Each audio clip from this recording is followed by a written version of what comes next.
Hello, everybody. I'm here with Angela Fusaro with Physician 360, one of MMM's great clients. Angela, how are you doing today? I'm doing great. Thanks for having me, Chris. We're happy to have you. Generally, we'd love to hear more about Physician 360. Let's start off with your elevator pitch. What generally do you guys do? Sure. So Physician 360 transforms neighborhood pharmacies into urgent cares. We essentially reimagine the practice of urgent care.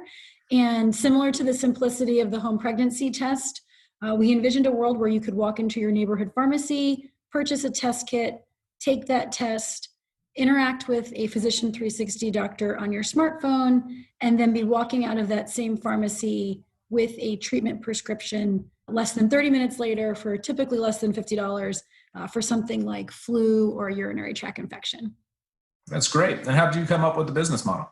So my co-founder and I were both emergency medicine physicians, and in the course of treating truly life-threatening illness like heart attacks and gunshot wounds, we were also taking care of a lot of low acuity illness also. And I mean, who wants to sit in the ER for 6 hours just waiting for something as simple as a throat swab? So that was the genesis of our mission.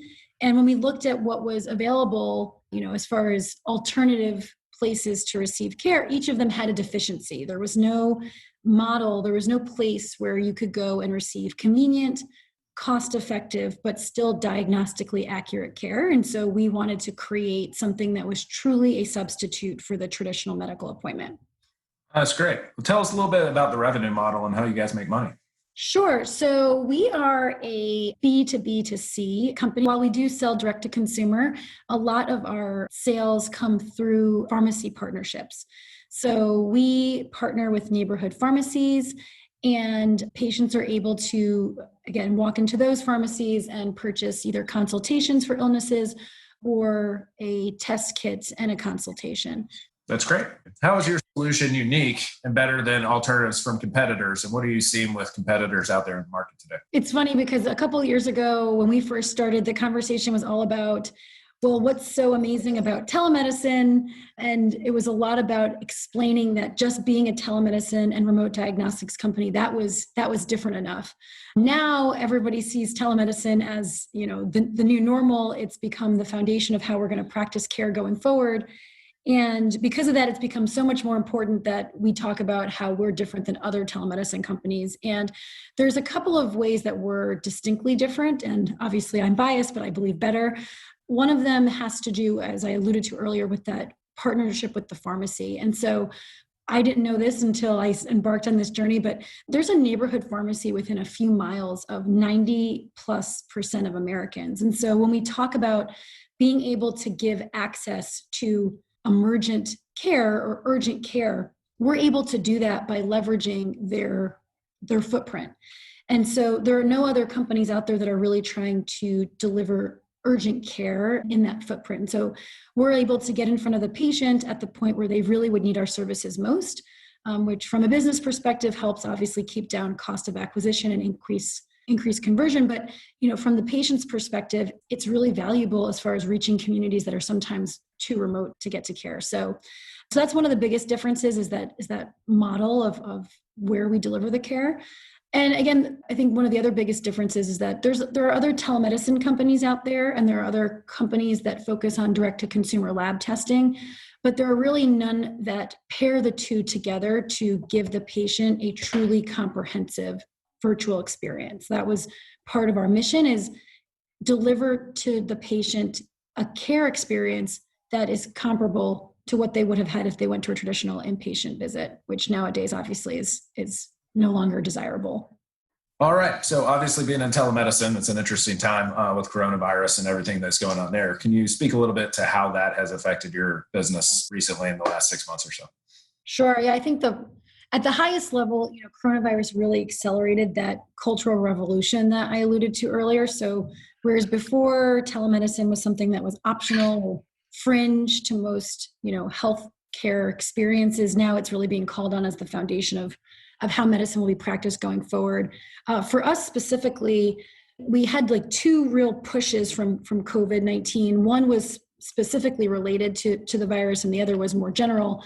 Because no one wants to go in person anymore to see, their healthcare provider, we rapidly expanded the menu of services that we offered. So, coming out of 2019, we were still pretty focused on strep, flu, UTI, anemia. And now we offer services for just about anything you would go to an urgent care for. So I think that really accelerated our expansion.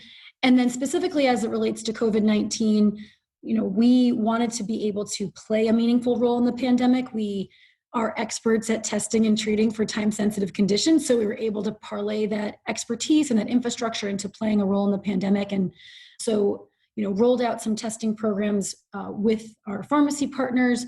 We do have a at-home COVID-19 collection kit for us. It's saliva-based that we sell direct to consumers. So we've been able to play a direct and an indirect role in the pandemic, and it's definitely accelerated our growth as far as just awareness and then demand. That's great. And so following up on that, what does growth look like from here? I assume you all have done pretty well during the pandemic, given your services and that things are going well, but what does the future look like? Yeah, we, in 2019, we hit our first growth goal of being truly national. So we do have a network of clinicians and pharmacies in all 50 states. Throughout this year, we've been expanding that network. We now have just under 1,000 pharmacies in our network, which we're really proud of. We'll continue to expand that network in numbers. But the other thing that COVID's really brought to the forefront is just some expansion into some other channels that may have been more on the back burner, but have come to the forefront. So looking at some pilots with, schools, universities, skilled nursing facilities, employers, there's a lot of other footprints, now that we've kind of, we've started to own this pharmacy footprint, taking this same model that makes a lot of sense and putting it in other footprints like schools and skilled nursing facilities is on our list for Q4 and into the early parts of 2021. The future looks bright for Physician 360? Yes, it does. And, in those same ways, as we kind of grow into these different channels, we've made a few key hires, which has been really great. And we're excited. The journey has been awesome and have no reason to believe it won't continue that way. Well, Angela, thank you so much for joining us. Everybody, that was Angela Fusaro with Physician 360. Obviously a great business for the current environment, but it's certainly a business that we think will thrive coming out of the coronavirus pandemic as well. So thank you for taking your time to join us today, and have a great day. Thank you, Chris.